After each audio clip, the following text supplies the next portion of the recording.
میں نے ایک دفعہ ایک صاحب کو بتایا، وہ اس کے لفظ جوان ہونے کا جو انداز ہے وہ میرے سامنے آج بھی ہے۔ مجھے کہنے لگے بابا جی تھے، کوئی جوان ہونے کا ٹوٹکا تو بتائیں۔ ایسی بھی یوں بھی کیا ساتھ نا، ایسی مٹھیاں بند کر کے یوں بھی کیا، کوئی جوان ہونے کا ٹوٹکا تو بتائیں، ہو حکمت والا۔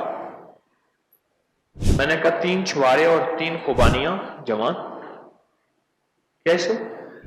چھوارے لے لیں، ان میں سے گٹھلیاں نکال لیں، خوش خوبانیاں لے لیں، ان میں سے گٹھلیاں نکال لیں، ٹکڑے ٹکڑے کر کے رات کو دودھ میں بھگو دیں، فریج میں رکھ لیں یا باہر ٹھنڈی جگہ پہ، صبح اٹھ کے اس کی کھیر بنا لیں ہلکی سی، اور اس کو پکا لیں اور اس میں ہلکا میٹھا جو چاہے ڈال دیں، اور اس کو جو ہے آپ کھا لیں۔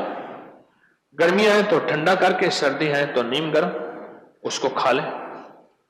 آپ کو جوانی کا میں نے چورن بڑھاپے کی گولی دے دی، جوانی کا چورن بڑھاپے کی گولی۔ تو کچھ عرصے کے بعد مجھے ملے، کہنے لگے بہت خوش ہوں آپ سے، بہت خوش ہوں، میرے بھی دعا سلام، ادھر سے بھی دعا سلام۔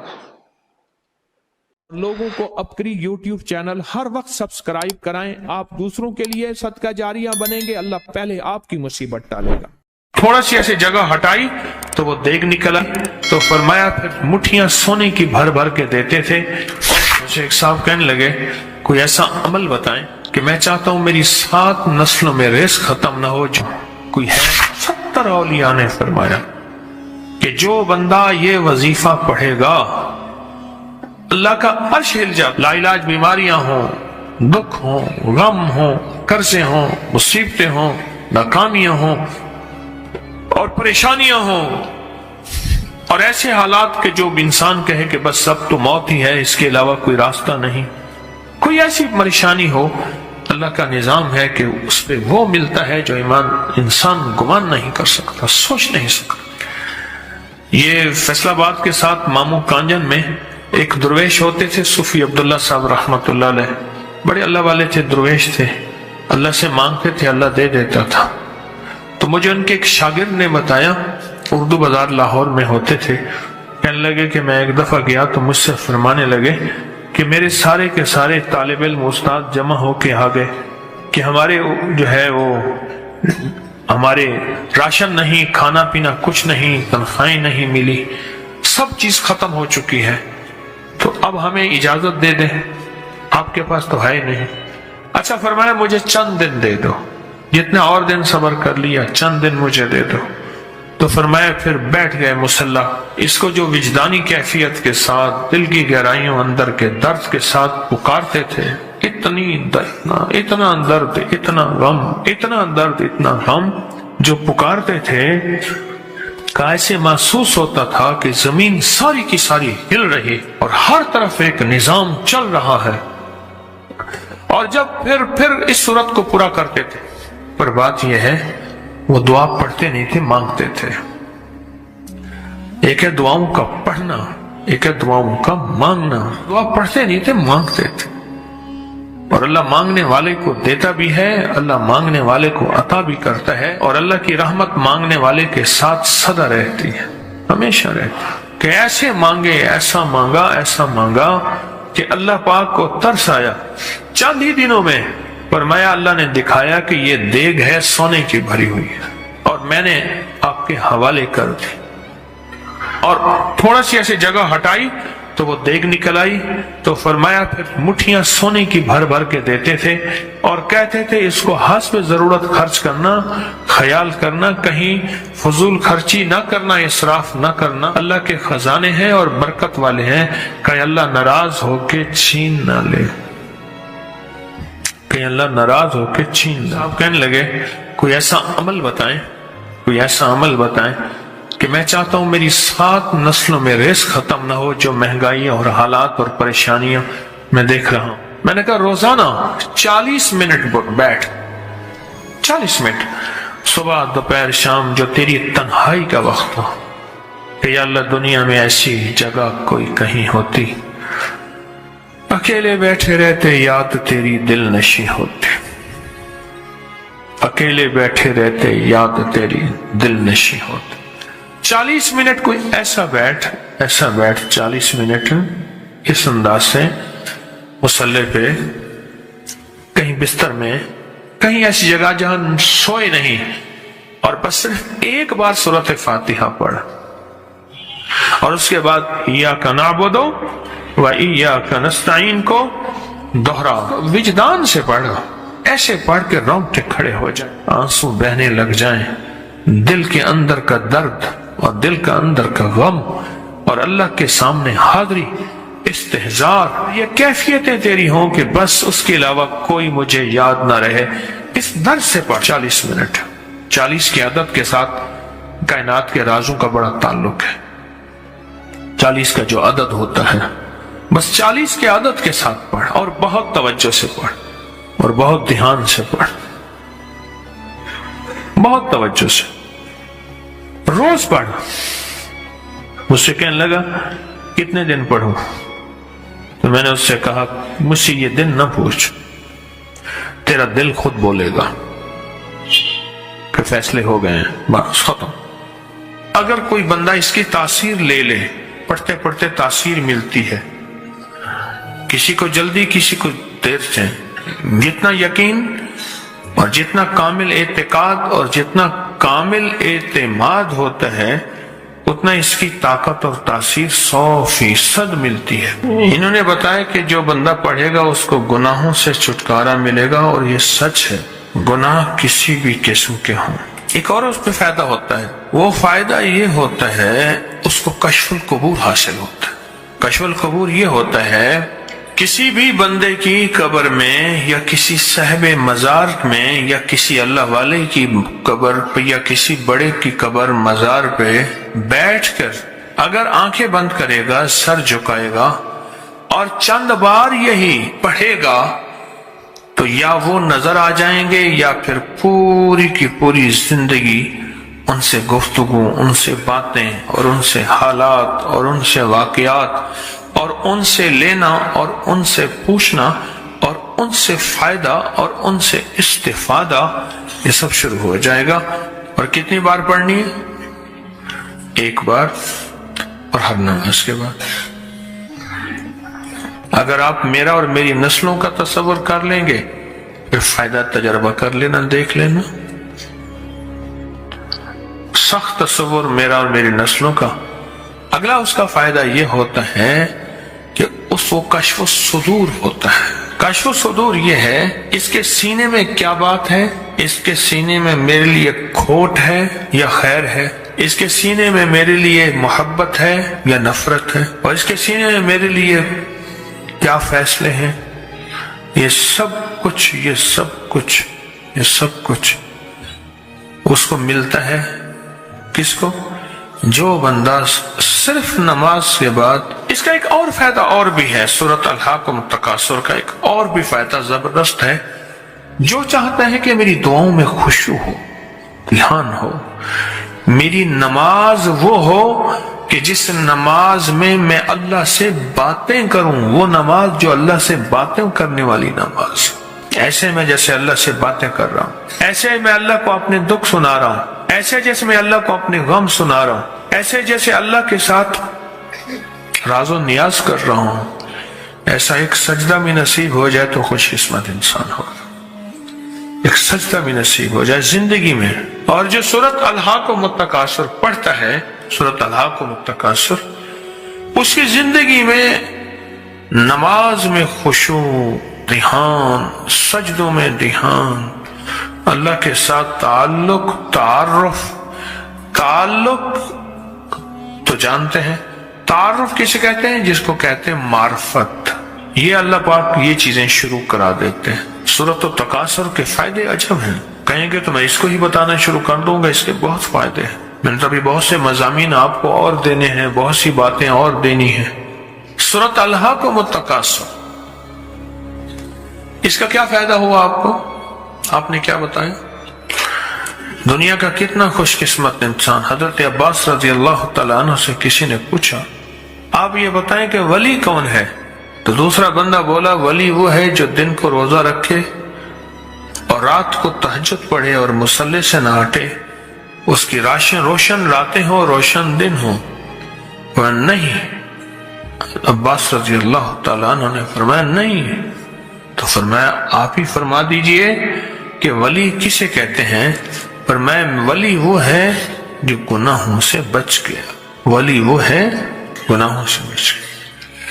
اب اس میں ایک سوال یہ ہے کہ یا اللہ میں بے بس ہوں تو بے بس نہیں.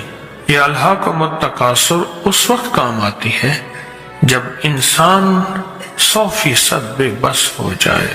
یا اللہ میں نیک بننا چاہتا ہوں، تیرا دوست بننا چاہتا ہوں، تیرا ولی بننا چاہتا ہوں، تیرا قرب چاہتا ہوں، تیری معرفت چاہتا ہوں، تیری محبت چاہتا ہوں اور تیرا ساتھ لینا چاہتا ہوں. اے اللہ تم مجھے اپنا ساتھ دے دے اور مجھے اپنا ساتھ دے دے، ساتھ دے دے.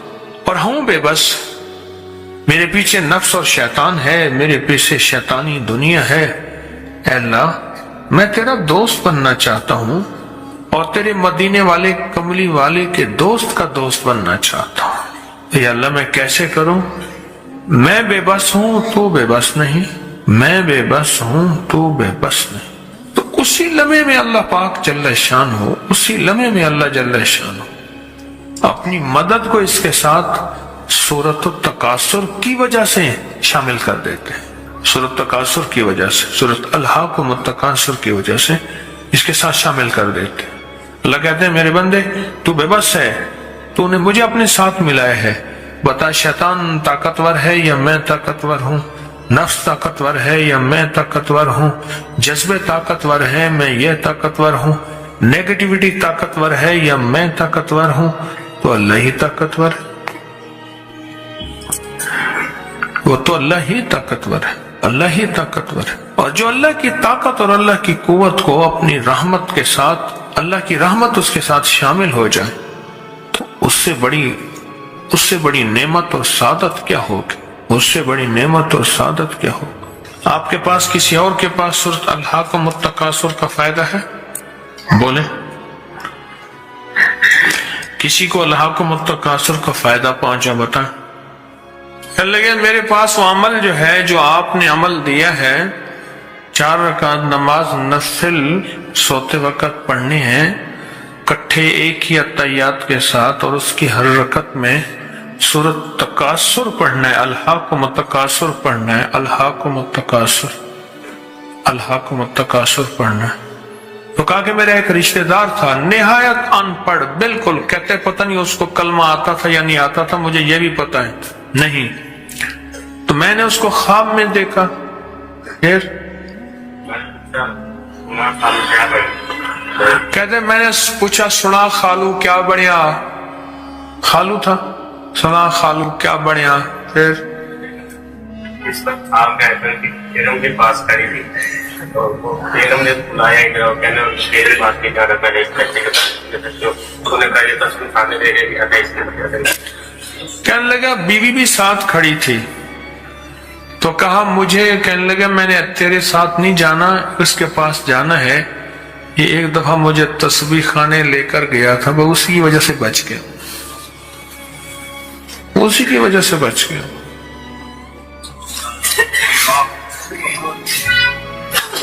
اور وہیں سے میری بچت ہو گئی، یعنی مغفرت